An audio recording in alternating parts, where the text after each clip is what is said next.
जय हिंद दोस्तों, संकल्प क्लासेज के यूट्यूब चैनल में आपका स्वागत है। हम पढ़ रहे हैं हिंदी, जो यूपी पुलिस और एसएससी जीडी के दृष्टिकोण से है, जिसमें आज हम सीखेंगे स्वरों का वर्गीकरण, यानी स्वरों का वर्गीकरण कैसे करते हैं। ठीक है, कितने प्रकार से करते हैं। तो देखिए, स्वरों का वर्गीकरण में हम सबसे पहले जानते हैं स्वरों का वर्गीकरण।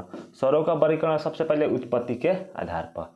पहला क्या है? उत्पत्ति के आधार पर। दूसरा है उच्चारण काल के आधार पर। तीसरा है जीभ के प्रयोग के आधार पर। चौथा है होठों की स्थिति आधार पर। उसके बाद से मुंह खोलने की स्थिति के आधार पर, तालु के स्थिति के आधार पर। ठीक है, इसमें चलिए सबसे पहले समझते हैं क्या। सबसे पहले है क्या? उत्पत्ति के आधार पर कितने प्रकार के होते हैं। उत्पत्ति के आधार पर देखिए उत्पत्ति के आधार पर हमारे स्वर कितने प्रकार के होते हैं? दो प्रकार के। एक होता है मूल स्वर बोले या लघु स्वर बोले। क्या? मूल स्वर या लघु स्वर। एक होता है दीर्घ स्वर बोले या गुरु स्वर बोले। ठीक है, एक होता है क्या? दीर्घ स्वर या गुरु स्वर, या इसको हम संधि स्वर भी बोल सकते हैं। क्या? संधि स्वर भी बोल सकते हैं। तो देखिए लघु स्वर में कौन कौन आता है। लघु स्वर में दो जितना छोटा वाला है ना, देखिए तो अ आता है, छोटी ई आएगा, उ आएगा और क्या? ऋषि र। यहाँ से क्वेश्चन पूछता है हमेशा कि लघु स्वर कौन कौन होते हैं। तो लघु स्वर कौन कौन होंगे? अ, छोटा उ, छोटी ई, ऋषि र। अ, छोटा उ, छोटी ई, अ, छोटा उ, छोटी ई, ऋषि र। ठीक है, कौन कौन होते हैं? अ, छोटी ई, छोटा उ और ऋषि र। ठीक है, इसी प्रकार स्वर हम जानते हैं 11 होते हैं। मूलतः स्वर तो 11 होते हैं, जिसमें ई कितना 4 गो निकल गया था, बचा 7 गो ना। 7 को कौन कौन बचेगा? आ बचेगा, बड़ी ई, बड़ा उ, ए ओ औ। कितना है? 7 ठो है ना। ये कौन स्वर में जाएंगे? दीर्घ स्वर या संधि स्वर या गुरु स्वर। ठीक है, गुरु मतलब बड़ा होता है। ठीक है, या दीर्घ मतलब बड़ा होता है। ठीक है, चलिए इसी प्रकार देखिए तो। और पूछेगा मूल दीर्घ कौन कौन है? मूल दीर्घ कौन कौन है? तो आ है, बड़ी ई और बड़ा उ। देखिए इसको मूल दीर्घ क्यों कहते हैं? ठीक है, मूल दीर्घ देखिए इसलिए कहते हैं, देखिए इधर एग्जाम्पल है इसका।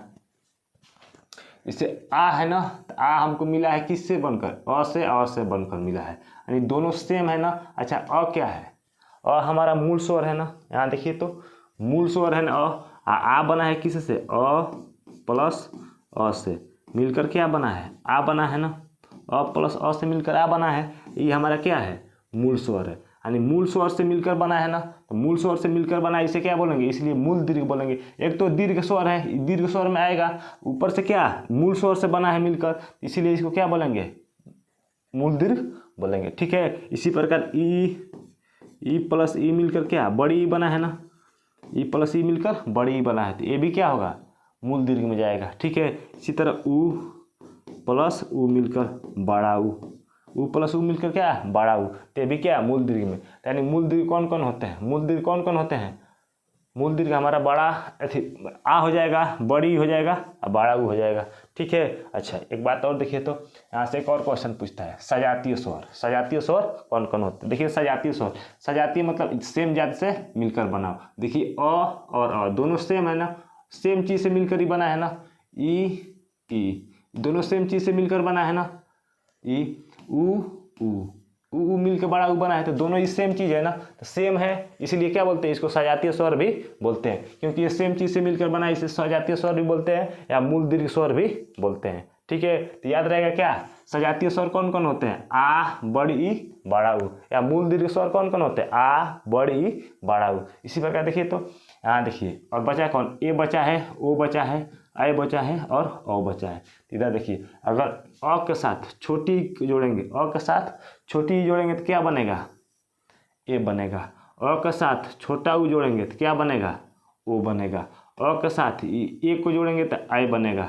ठीक है, अ के साथ ओ को जोड़ेंगे तो औ बनेगा। इसको देखिए, इसको हम संयुक्त स्वर बोलते हैं। कौन स्वर?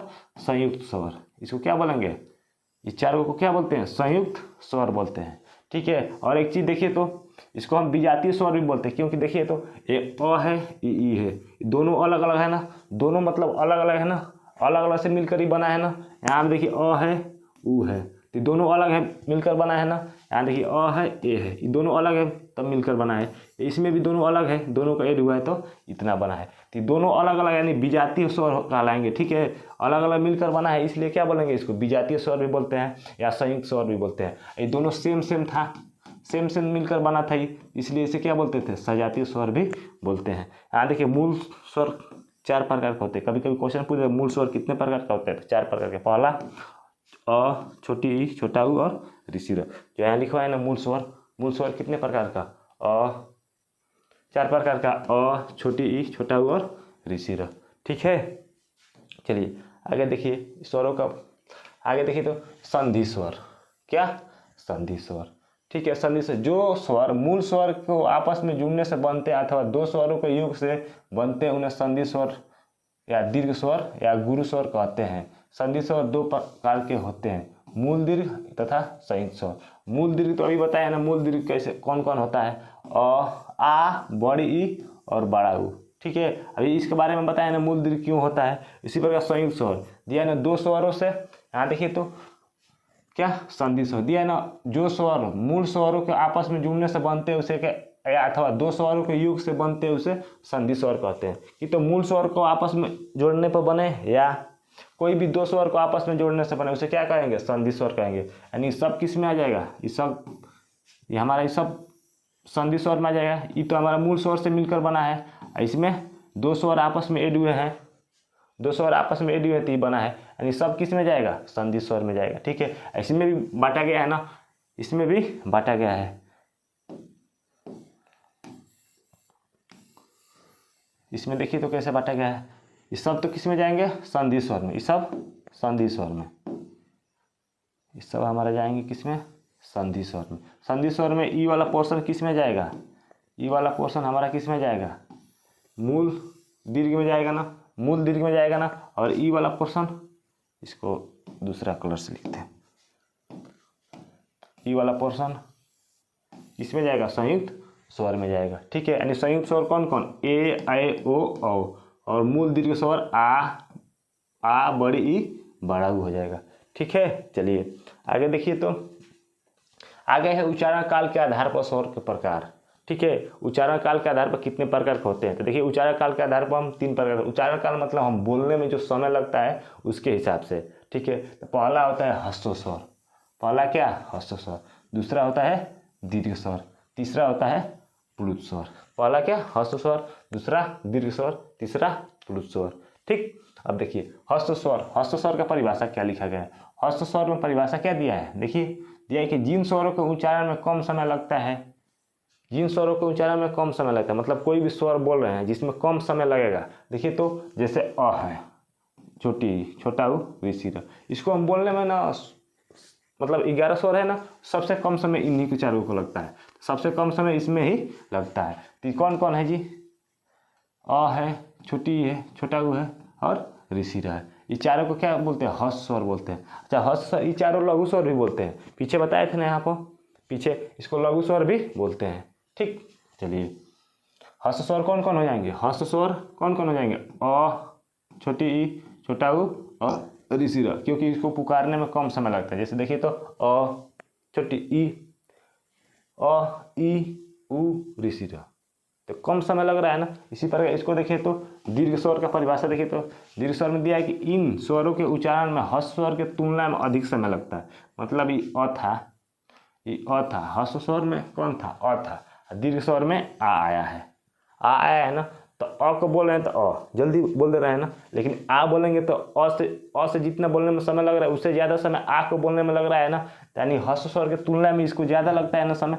इस कौन कौन से है, आ है, बड़ी है, बड़ा ऊ है, ए है, ऐ है, ओ है, औ है, यानी इसको क्या बोलते हैं, दीर्घ स्वर बोलते हैं।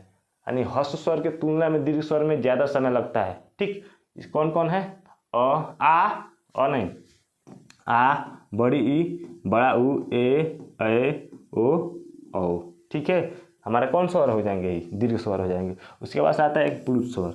क्या, प्लुत स्वर, इसका इसमें देखिए क्या इसका परिभाषा दे दिया है कि इन स्वरों के उच्चारण में दीर्घ स्वर से अधिक समय लगता है। इन स्वरों के उच्चारण में क्या, दीर्घ समय से भी अधिक लगता है। जैसे दीर्घ स्वर देखिए तो ये दीर्घ स्वर यही है ना, ये दीर्घ स्वर है ना। अब इससे अधिक समय किस में लगेगा, प्लुत स्वर में लगेगा। देखिए इसका प्रयोग हमेशा पुकारने के अर्थ में किया जाता है। इसका प्रयोग कहाँ किया जाता है, पुकारने के अर्थ में किया। जैसे किसी का नाम धकर हम पुकारते हैं, जैसे मोहन, राधा, तो थोड़ा सा स्पीच को तानते हैं ना, तो राधा तब बोलते हैं ना, किसी को पुकारते हैं। उसी प्रकार देखिए तो मोहन, नाम है मोहन लेकिन चिल्ला रहे हैं मोहन के इस तरह, ठीक है। तो पुकारने में हमेशा किसका प्रयोग होता है, पुरुष स्वर का। तो इसे आज क्वेश्चन पूछता है कि पुकारने के संदर्भ में कौन सा स्वर का प्रयोग किया जाता है, तो हमारा कौन हो जाएगा, पुरुष स्वर हो जाएगा। ठीक है, इतना समझ में आया।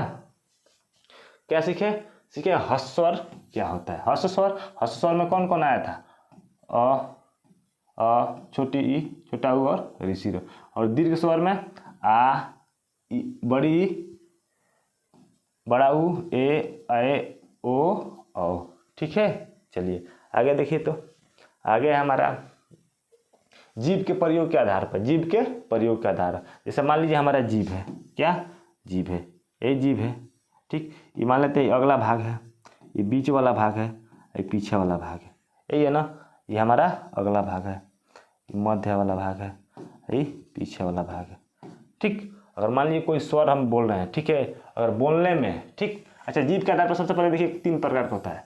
पहला अग्र स्वर, दूसरा है मध्य स्वर, तीसरा है पश्च स्वर। ठीक, अगर देखिए जीभ का अगला भाग प्रयोग होगा, ठीक है, जिस स्वर को बोलने में जीभ का अगला भाग प्रयोग होगा उसे कहते हैं क्या, अग्र स्वर। ठीक, उसके बाद से जिस स्वर को बोलने में हमारा मध्य भाग प्रयोग में आता है, क्या, जीभ का मध्य भाग प्रयोग में आता है, उसे बोलते हैं मध्य स्वर। जिस स्वर को बोलने में जीभ का पिछला भाग प्रयोग में आता है उसे क्या बोलते हैं, पश्च स्वर बोलते हैं। ठीक, देखिए तो अग्रस्वर में देखिए क्या दिया, जिन स्वरों के उच्चारण में जीभ का अगला भाग प्रयोग में होता है, जीभ का अगला भाग प्रयोग होता है उसे क्या बोलते हैं, अग्रस्वर बोलते हैं। ठीक, देखिए अग्रस्वर कौन कौन होते हैं, अग्रस्वर ई, बड़ी ई, ए ऋषि र।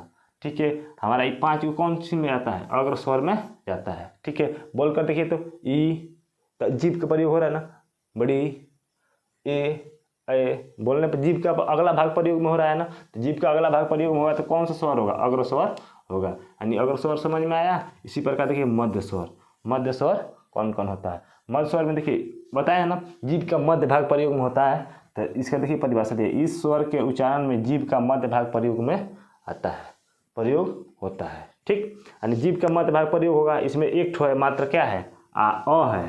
ठीक, ये जो अ बोलते हैं, जीभ का मध्य भाग प्रयोग में आता है ना, इसलिए अ किस में जाएगा, मध्य स्वर में जाएगा। मध्य स्वर एक ही होता है, कौन, यही बार बार पूछता है कि मध्य स्वर कौन होता है, तो कौन होता है, अ होता है। ठीक है, उसके बाद से आता है पश्च स्वर, कौन, पश्च स्वर किसे कहते हैं, देखिए तो अभी बताया ना, जिन स्वरों के उच्चारण में जीभ के पिछला भाग प्रयोग होता है उसे क्या बोलते हैं, पश्च स्वर, यानी जीभ का जो पीछे वाला भाग प्रयोग होगा, जिसका उच्चारण में जीभ का पीछे वाला भाग प्रयोग होगा उसे क्या बोलेंगे, पश्च स्वर बोलेंगे। जैसे देखिए तो आ उ, बड़ा उ, ओ औ, आ उ, बड़ा उ, ओ औ। ठीक है, ये कौन सा स्वर है, पश्च स्वर है। आ बोलेंगे आ, तो जीभ का पिछला भाग प्रयोग हो रहा है ना, उ भी बोलेंगे तो जीभ का पिछला भाग प्रयोग होगा, बड़ा उ भी बोलेंगे तो जीभ का पीछे, ओ भी बोलेंगे तो और भी बोलेंगे तो। बोल कर चेक करिए। हम देखिए इसको समझने के लिए सबसे पहले डायग्राम्स को मस्त समझते हैं। हाँ देखिए तो, अच्छा एक बात बताइए, इसको समझते हैं कैसे डिफाइन करेंगे। से 3 प्रकार का होता है, अग्र स्वर, मध्य स्वर और पश्च स्वर। अच्छा एक बात बताइए, अ जो बनता है इसी तरह बनता है ना, इसी तरह बनता है ना, अ हो गया, आ हो गया, उ हो गया, इसी प्रकार बनता है ना। अच्छा इसमें 3 जैसे 3 है ना, इसमें इसको हम 3 वाला स्वर बोल सकते हैं ना, क्योंकि ऐसे बना है तो हम अपने मन से 3 वाला स्वर मान लेते हैं, इसमें 3 है। ठीक, इसमें भी 3 है। ठीक है, अच्छा एक बात बताइए, मध्य स्वर तो हमेशा याद रहेगा एक गो होता है, कौन होता है, मध्य स्वर कौन होता है, एक अ होता है, बस मध्य स्वर में एक ही अ आता है ना, बाकी 3 वाले जितने बनेंगे हम 3 जिसमें रहता है इस तरह, जैसे आ हो गया, उ हो गया, इसमें 3 है ना, इस तरह ओ हो गया, ये 3 वाले जितने भी स्वर होंगे, 3 वाला, 3 का मतलब हम समझने के लिए माने कि ये 3 है। ठीक है, 3 वाले जितने स्वर होंगे किस में जाएंगे, पश्च स्वर में जाएंगे, बाकी जो बचेगा वो अग्र स्वर में। यानी मध्य स्वर में केवल अ आता है, बाकी 3 वाले जितने रहते हैं वो पश्च स्वर में, और उसको छोड़कर जितना बचेगा वो किस में जाएगा, अग्र स्वर में जाएगा। बात समझ में आया। चलिए अगला है ओठों की स्थिति के आधार पर, यानी होठ की स्थिति के आधार पर कितने प्रकार के होते हैं। तो ओठ की स्थिति के आधार पर हमारा 2 प्रकार का, पहला होता है आवृतमुखी स्वर, दूसरा है वृत्तमुखी स्वर। आवृतमुखी मतलब जिस स्वर को बोलने में हमारा ओठ गोलाकार नहीं होता है, आवृतमुखी स्वर कहते हैं। मतलब देखिए तो आवृतमुखी, जिन स्वरों के उच्चारण में होठ गोलाकार नहीं होते हैं उसे क्या बोलते हैं, आवृतमुखी स्वर बोलते हैं। ठीक है, चलिए जैसे देखिए इसमें कौन कौन होता है, आ ई बड़ी ई ए ऋषि र। ठीक है, कौन कौन होते हैं? आ ई उ ए नहीं, आ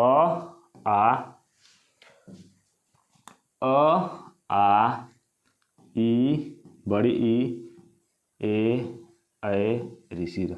ये हमारे कितने हो गए? 1 2 3 4 5 6 7। 7 को हमारे किस में जाएगा? वृत्त आवृत्त मुखी में। आवृत्त मुखी स्वर जैसे बोलने पर देखिए तो ओठ गोलाकार नहीं हो रहा है ना, ओठ गोलाकार नहीं हो रहा है, लेकिन इसमें देखिए तो ऊ बोलेंगे, बड़ा ऊ ओ ओठ गोलाकार होंगे ना। देखिए तो इसको बोलिए तो ऊ है, ऊ। इसको बोलेंगे तो ओ है ना, ओ है ना, तो ओ तो बोलेंगे तो ओठ गोलाकार होगा ना। यानी जिसमें ओठ गोलाकार होता है उसे बोलते हैं वृत्त मुखी, जिसमें गोलाकार नहीं होता है उसे क्या बोलते हैं? अवृत्त मुखी बोलते हैं। बात समझ में आया? तो देखिए वृत्त मुखी में कौन कौन? ऊ मतलब बड़ा ऊ, ओ और क्या? ओ। ठीक है, इस किस में जाएगा? वृत्त मुखी में जाएगा, और आवृत्त मुखी तो ही होता है। ठीक, आगे देखिए, आगे हमारा तालु की स्थिति के आधार पर। क्या? तालु की, सबसे महत्वपूर्ण यही है, हमेशा इससे क्वेश्चन पूछता है। क्या पूछा है? तालु की स्थिति के आधार पर। तालु की स्थिति पर हमारा 4 प्रकार का होता है। कितने प्रकार के? 4 प्रकार के। इसको हमेशा रट्टा मार लीजिए, कैसे भी एग्जाम यूपी पुलिस में तो एक क्वेश्चन इससे फिक्स है कि पूछेगा, यूपी पुलिस में एक क्वेश्चन इससे फिक्स है कि पूछेगा ही। जैसे देखिए तो तालु की स्थिति के आधार पर कितने होते हैं? तालु की स्थिति के आधार पर 4 प्रकार, 1 2 3 4 प्रकार। इसी में से एक क्वेश्चन हमेशा पूछता है। जैसे पहला देखिए क्या है? सवृत्त स्वर, दूसरा है अर्ध सवृत्त, तीसरा है विवृत्त, चौथा है क्या? अर्ध विवृत्त स्वर। ठीक है, देखिए सवृत्त स्वर कौन कौन होते हैं, इसको रट्टा ही मारना पड़ेगा, कैसे भी याद करके जाइएगा एग्जाम में, क्योंकि ये क्वेश्चन इससे मिलेगा ही मिलेगा। देखिए दिया है सवृत्त स्वर ना, सवृत्त स्वर देखिए तो सवृत्त स्वर कौन कौन होता है? सवृत्त स्वर हमारा हो जाएगा ई ऋषि र ऊ और क्या? ऊ बड़ा ऊ, मतलब छोटी ई बड़ी ई ऋषि र ऊ और बड़ा ऊ। ठीक, इसी प्रकार अर्ध सवृत्त देखिए, अर्ध सवृत्त कौन कौन होता है? ए होता है और कौन होता है? ओ होता है। अर्ध सवृत्त कौन कौन? ए और ओ होता है। इसी प्रकार विवृत्त, विवृत्त स्वर कौन होता है? केवल ओनली आ होता है। विवृत्त स्वर क्या होगा? ओनली आ, केवल आ होता है विवृत्त स्वर में। उसके बाद अर्ध विवृत्त ना, अर्ध विवृत्त स्वर कौन कौन होते हैं? अ होगा, ए होगा, औ होगा। ठीक, नहीं अ होगा, आय होगा और औ होगा। बात समझ में आया? इतना निकल जाएगा ना। सवृत्त स्वर कौन कौन? सवृत्त स्वर में ई बड़ी ई ऋषि र ऊ और बड़ा ऊ। अर्ध सवृत्त में ए और ओ। विवृत्त में केवल आ आता है। अर्ध विवृत्त में अ आता है, आय आता हो और औ आता है। चलिए अब इसको थोड़ा अंतिम देखिए, अंतिम में स्वरों का उच्चारण स्थान, यानी स्वरों का उच्चारण करते हैं ना तो कौन सा स्थान किस में प्रयोग होता है। इसको सबसे पहले ऐसे अच्छा से लिख लीजिएगा, अ आ। अगर एग्जाम में क्वेश्चन पूछता है इससे तो सबसे पहले लिखेंगे अ आ, उसके बाद से छोटी बड़ी दोनों को साथ में लेकर चलते हैं हमेशा। उसके बाद से ऊ, मतलब ये दोनों भाई है, ये दोनों भाई है, ये दोनों भाई है। ऋषि रथ सिंगल है, इसका शादी हुआ नहीं है, लेकिन ये दोनों भाई है ना, ये दोनों मतलब भाई बोले या कुछ भी बोले जोड़ा है। ठीक, चलिए इसके बाद से अ है, ई है, ऊ है, ऋषि रथ सिंगल, फिर से ए आए ओ और इस तरह लिख लेंगे ना। अच्छा, सबसे पहले अ आ इधर से क्या भरेंगे? कंठ से। अ आ का उच्चारण कहाँ से होता है? कंठ से, इसलिए बोलते हैं इसको कंठस्थ। क्या बोलते हैं? कंठस्थ से। उसके बाद से ई है ना, ई का उच्चारण किससे होता है? तालु से होता है, इसे बोलते हैं तालव्य। क्या बोलेंगे? तालव्य बोलेंगे। उसके बाद से ऊ का उच्चारण कहाँ से होता है? होठ से। होठ का प्रयोग होता है ना ऊ के उच्चारण में, ऐसे बोलते हैं ओष्ठ्य। क्या बोलेंगे? ओष्ठ्य बोलेंगे। इसी प्रकार ऋषि र का प्रयोग होता है मूर्धा से, मूर्धा से प्रयोग होता है, इसे बोलते हैं मूर्धन्य। उसके बाद से ए है और आय है, ए है और आय है। अच्छा, ए और आय का उच्चारण होता है कंठ और तालु दोनों से, कंठ और तालु दोनों से। तो एक बात बताइए, ए आई का उच्चारण, अच्छा एक चीज़ और याद रहेगा, इतना तो याद रहेगा ना, ये चीज़ हमेशा याद रहेगा ना कि अ आ का उच्चारण कहाँ से? कंठ से, और ई का उच्चारण तालव्य से, ऊ का उच्चारण किससे? ओठ से, और ऋषि का उच्चारण मूर्धन्य से। यही होता है ना। अच्छा एक बात बताइए, ए है, ए को हम ऐसे ही तोड़ते हैं, ए से मिलकर बना है ई, अ प्लस ई से मिलकर बना है ना ए, अ प्लस ई से मिलकर बना है। अ का उच्चारण क्या दिया है, अ का उच्चारण कंठ, कंठ, ई कंठ हो जाएगा, कंठ, कंठ से। और ई का उच्चारण कहाँ से दिया है, तालव्य से यानी तालु से। ई का उच्चारण कहाँ से, तालु से। यानी ए को हम तोड़ेंगे तो अ प्लस ई में टूटेगा ना, मतलब अ प्लस ई के मिलकर ए बना है ना, अ प्लस ई से मिलकर ए बना है, इसीलिए कंठ और क्या, अ को कंठ से उच्चारण करते हैं, ई को तालु से, तो इसलिए क्या आ जाएगा इसमें, कंठ और तालु आ जाएगा। ठीक है, इसी प्रकार इसको देखिए तो ओ ना, ओ किससे मिलकर बना है, अ प्लस उ से, अ प्लस उ से मिलकर बना है। उ हमारा क्या है, अ का उच्चारण कंठ से होता है, उ का उच्चारण किससे होता है, होठ से। उ का उच्चारण ओठ से होता है ना, इसलिए ओ और अ किस उच्चारण स्थान क्या आ जाए, कंठ और ओष्ठ, यानी कंठोष्ठ है, कंठोष्ठ है, ये छूट गया यहाँ पर।